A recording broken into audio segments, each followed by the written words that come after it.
կարող է լինել ամեն ինչ կամ ոչինչ։ Օրինակ վերջերս մի պացիենտ մեզ մոտ հետազոտվեց, որը ի սկզբանե դիմել էր սրտաբանին, ուներ արտերիալ հիպերտենզիա եւ պլանային հետազոտման ժամանակ պարզվեց, որ ինքը ունի 5-ից 6 սանտիմետրանոց քար երիկամի մեջ եւ երիկամը գրեթե արդեն երկար տարիներ շարունակ նման քար լինելու պարագային ֆունկցիան կորցրել է եւ այդ ճնշման բարձրացումը այո կապված էր նրա հետ, որ ինքը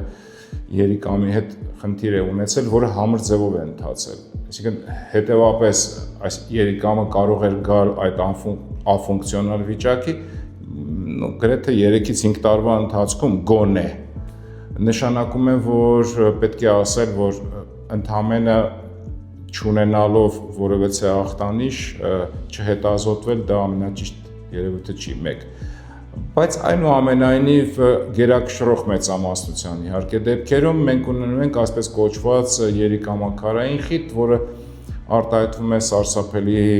ցավերով գոտկային շրջանի ճառագայթումով դեպի որովայնի տարբեր շրջաններ, նայած թե որ հատվածում է տեղադրությունը,